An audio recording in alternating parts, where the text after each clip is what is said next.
Naka-counterflow ka. Naka-counterflow po kayo. Sorry po na, ihatid ko na po siya. Hindi po. Naghahatid ka? Ihatid ko na po. Ano mo siya? Ano mo siya? Dito? ID na lang po. Pero ng ID. Skog, pakialis yung mga vendors dito.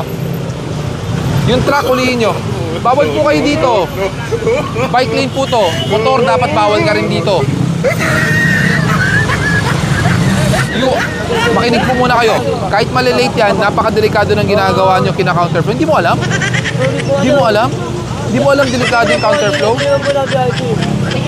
Eh, bumabiyahe ka ngayon eh. Pero na ID na lang.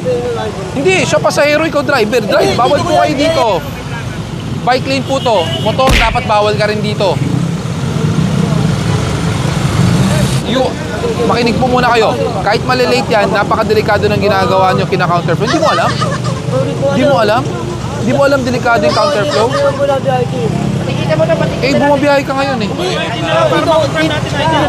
Pero na ID na lang.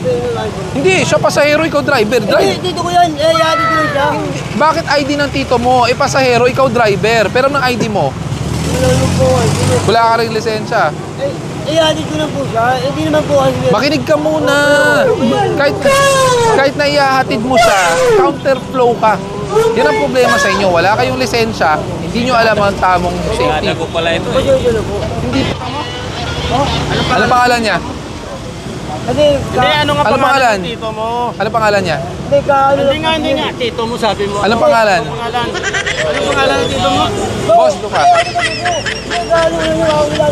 Anong pangalan niya? Tito mo sabi mo eh. Boss, doon muna po kayo ha, para di kayo mahagip. Kunin mo na lang yung ID ko. Opo. Anong pangalan niya? Makinig ka muna. Ayan o, kompleto kayo. Aamin ka o hindi? Palalaki pa natin to. Yung totoo. Loob po yan. Pero hindi rin po magkakasya yung kotse. Kasya po ba? Sir Gab, marami nagko-comment. Palit daw tayo ng linya. Ako naman daw ang sa... Iskog, baba! Ikaw naman daw magkakamera.